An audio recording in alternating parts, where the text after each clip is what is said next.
Assalamualaikum warahmatullahi wabarakatuh. Perkenalkan, nama saya Nova Sefira Himatulala, NIM 20410101062. Di sini saya akan mempresentasikan materi pemikiran tokoh tentang humanistik.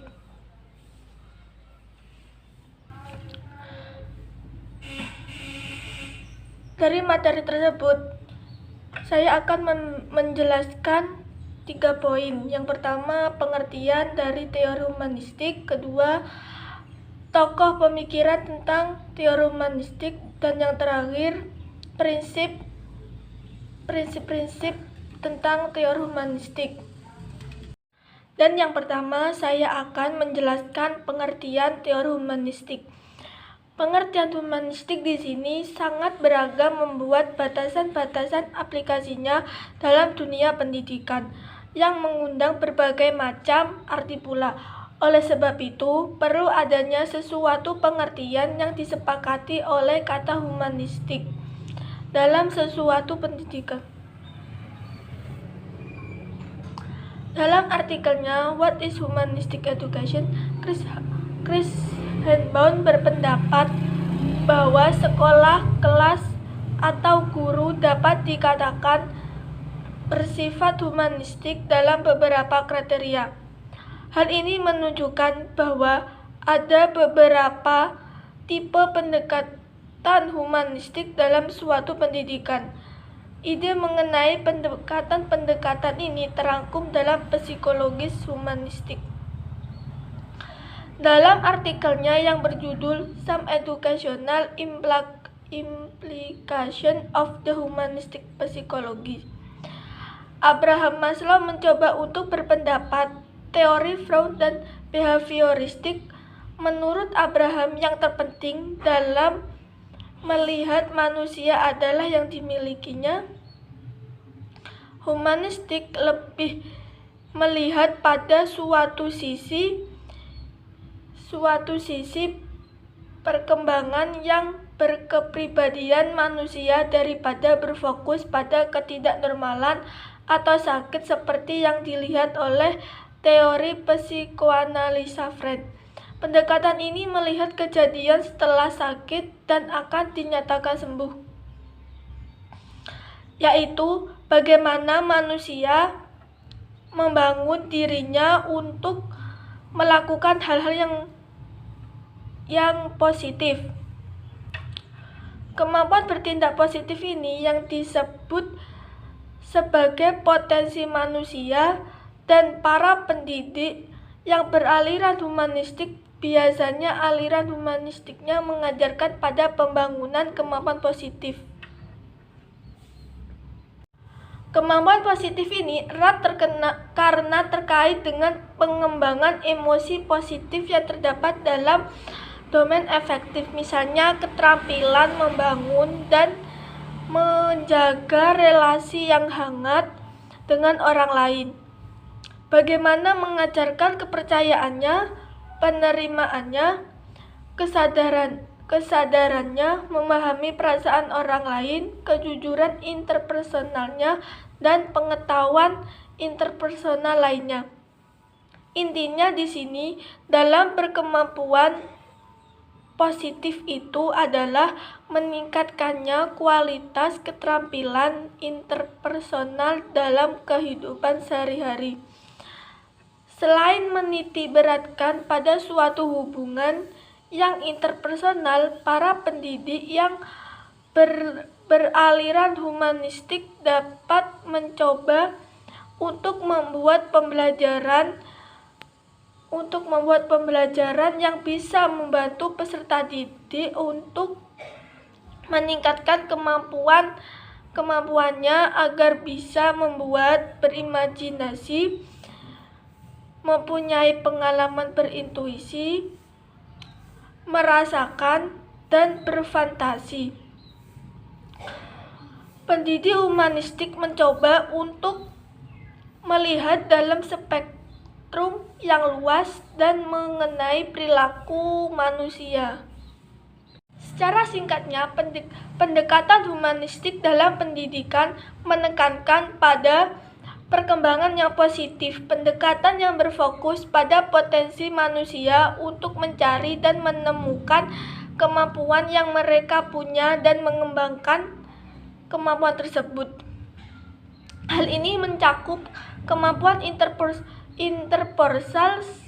interpersonal, sosial, dan metode untuk perkembangan diri yang ditujukan untuk memperkaya diri, menikmati keberadaan hidup, dan juga masyarakat setempat. Keterampilan atau kemampuan membangun diri secara positif menjadi sangat penting dalam pendidikan karena keterkaitannya dengan keberhasilan akademik. Dalam teori humanistik, belajar dianggap berhasil jika si pelajar memahami lingkungannya dan dirinya sendiri. Siswa dalam proses belajarnya harus berusaha agar lambat laun ia mampu mencapai aktualisasi diri dengan sebaik-baiknya. Teori belajar ini berusaha memahami perilaku belajar dari sudut pandang pelakunya, bukan dari sudut pandang pengamatnya. Jadi tujuan utama para pendidik adalah membantu para siswa untuk mengembangkan dirinya, yaitu membantu masing-masing individu untuk mengenal diri mereka sendiri sebagai manusia yang unik dan membantu dalam mewujudkan potensi-potensi yang ada di dalam diri mereka. Selanjutnya saya akan menjelaskan materi yang kedua, yaitu tokoh-tokoh pemikiran humanistik. Humanistik merupakan salah satu teori belajar yang memiliki beberapa tokoh yang berkontribusi. Di antaranya yaitu ada 6 tokoh pemikiran humanistik. Lebih jelasnya saya akan menjabarkan masing-masing konsep dari setiap dari 6 tokoh tersebut. Yang pertama, Bloom and Cradwell merupakan tokoh yang menggagas konsep taskonomi. Taskonomi Bloom ini merujuk pada 3 aspek, yaitu kawasan kognitif, afektif, dan psikomotor. Menurut Bloom, kemampuan ranah kognitif meliputi 1. Pengetahuan materi yang dipelajarinya. 2. Memahami materi yang didapat. Dan yang ketiga, aplikasi menerapkan materi yang didapat. 4. Menganalisis merinci pemahaman yang didapat secara detail.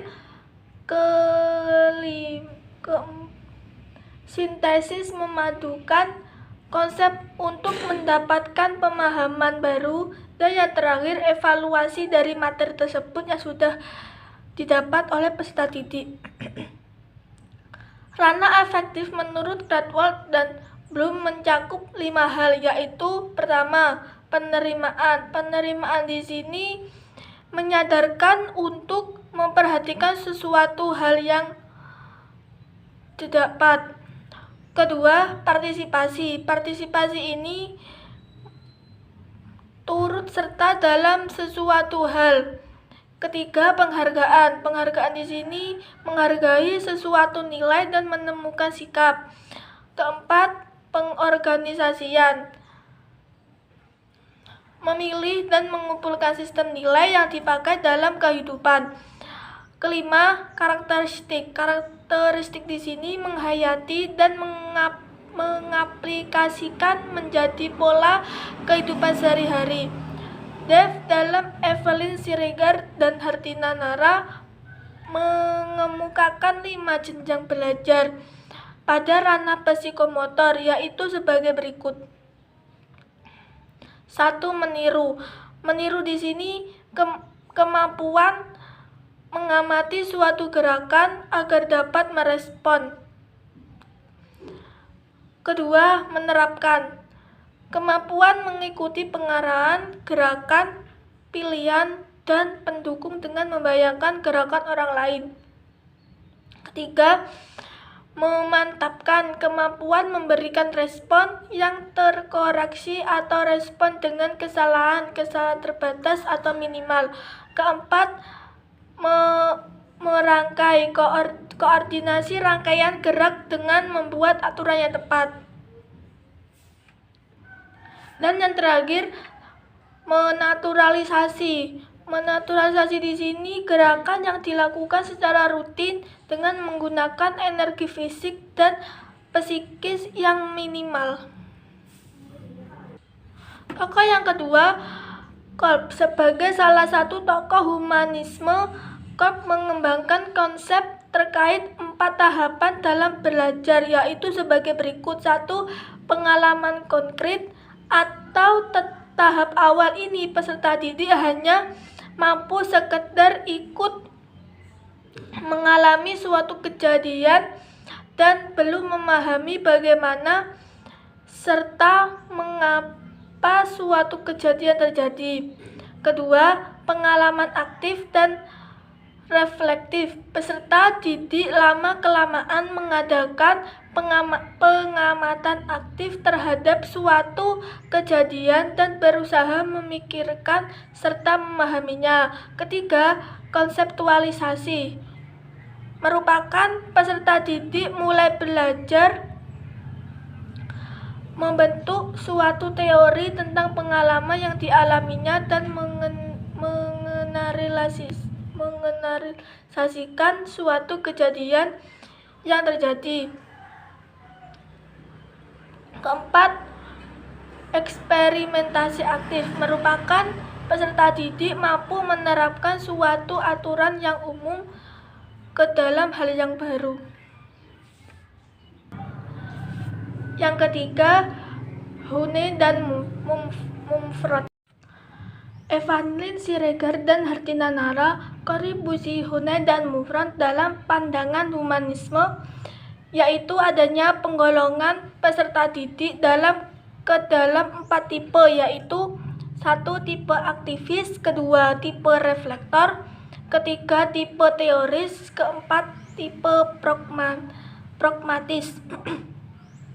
Tipe aktivis di sini merupakan peserta didik yang suka melibatkan diri pada pengalaman-pengalaman baru. Jadi peserta didik cenderung berpikir